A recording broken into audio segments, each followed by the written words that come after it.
هعمل لكم النهارده ريفيو عن الساندوتش ميكر بتاع بلاك اند ديكر اللي هو الموديل TS 2130. هقول لكم تجربتي الكامله معاه وهقول لكم مميزاته وعيوب. كملوا الفيديو للاخر علشان تعرفوا كل حاجه بالتفاصيل. اول حاجه الموديل ده بيجي بقوه 780 واط وبيجي بثلاث وشوش، الوش بتاع السمبوسه او التوست والوش بتاع الجريل والوش كمان بتاع الوافل. ودي اول ميزه فيه ان هو فيه ثلاث وشوش، مش محتاجه ان انت تجيبي كل جهاز لوحده، الوافل لوحده والساندوتش ميكر لوحده، لا وكمان سعره مناسب جدا.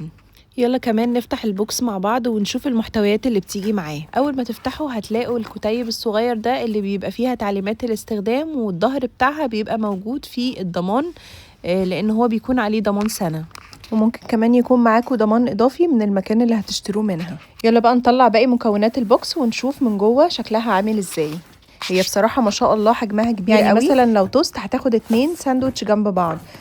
طبعا انا عارفة ان في انواع تانية بيكون فيها مثلا 4 اماكن للوافل و4 سندوتشات، تاخد 4 سندوتشات، بس انا ما بحبش بصراحة الحجم الكبير قوي ده، بحس ان هو احنا مش هنعرف اصلا نشيله في الدولاب بتاع المطبخ وهتبقى عاملة معاكم زحمة على الفاضي. ده الوش الاولاني اللي هو الوش بتاع الجريل. الوش ده ممكن نحمر بيه مثلا سندوتشات، نديها وش اللي هو العيش السوري مثلا او التوست او كده، وممكن كمان تشوي عليه اللحمه، البرجر، اي حاجه، لان هي الوات بتاعها عالي فتسخينها قوي، وممكن مش بس تسخن الحاجة، لا دي كمان ممكن تسويها. وطبعا كل الوشوش بتاعتها دي معمولة من مادة منع للالتصاق، يعني انت مش محتاجة حتى ان انت ترشي زيت او اي حاجة علشان ما تلزقش معاكي، هي اصلا مصممة ان الاكل ما يلزقش. طبعا انا بقول لكم الكلام ده بعد ما جربت كل حاجة بقولها لكم، يعني انا جربت فيها السندوتشات وجربت ان انا كمان اعمل فيها الوافل ومن غير ولا نقطة زيت، حتى ما رشيتش اي زيت خالص وما لزقش فيها تماما. دي كانت معاناتي مع جهاز الوافل اللي عندي، كان عمره ما بيخلي الوافل تطلع كده من غير ما تكون لازقه، كانت بتتهربد معايا حرفيا. طيب دول كده وشين، الوش التالت بقى بيكون متركب اصلا في الجهاز. تعالوا بقى نفك الجهاز ونشوف شكله من جوه عامل ازاي.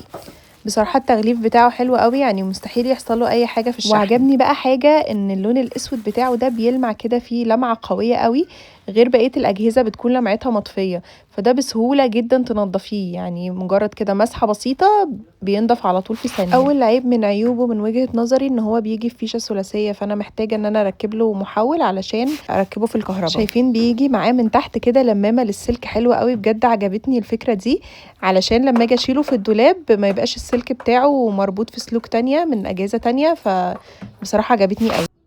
ودي شكل الفيشه اللي بيجي بيها زي ما قلت لكم، بتبقى فيشه ثلاثيه كده، ركبت لها المحول ده وبعد كده حطيته في الكهرباء. وتاني عيب من عيوبه برضو بالنسبه لي ان هو ما فيهوش زرار اون واوف، ولكني اكتشفت ان معظم الساندوتش ميكر كده، وعشان تقفليها او تشغليها لازم تحطيها او تشيليها من الفيشه. ده شكل الوش الثالث اللي هو بيسموه الوش بتاع السمبوسه، بس انا بالنسبه لي بستخدمه في العيش التوست كده، بيقسموا القطعتين بيبقى شكلهم حلو قوي. تعالى اوريكم بنركب ونشيل الوشوش ازاي. شايفين الزرار دوت بتجيبوه كده للجنب شويه بتلاقوها طلعت لوحدها، فبصراحة هو الموضوع سهل جدا مش محتاج شرح اصلا، وهتركبوها بنفس الطريقة. بس برضو وانتوا بتركبوها شايفين الجزء دوت طالع منه بروزات كده اكبر من الجزء التاني، هتحطوه في الفتحة الواسعة اللي هناك، وكمان هتحطوا ايديكوا على الزرار، هتجيبوه بالجنب كده وانتوا بتدخلوها، ما تدخلوهاش زي كده بالعافية انا كنت بدخلها بالعافية، ما كنتش لسه عارفة التكنيك بتاعها، بس بعد كده اكتشفت ان انا بجيب الزرار للجنب بلاقيها بتخش معايا بكل سهولة.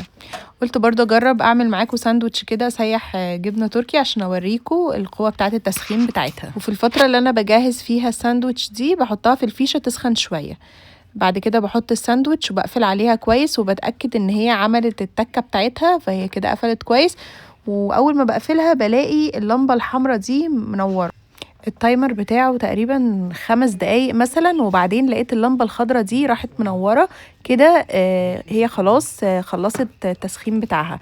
فتحتها بقى لقيت الساندوتش طالع خطير كده، ومش بس واخد وش من بره، لا ده كمان الجبنة التركي سايحة من جوه بطريقة رهيبة بقى رهيبة.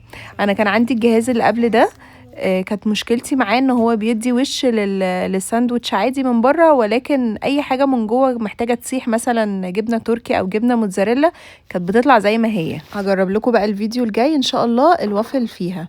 وهقول لكم تجربتي. لو اول مره تشوفوا القناه بتاعتي اعملوا سبسكرايب للقناه واعملوا لايك للفيديو دوت علشان يوصل لاكبر عدد.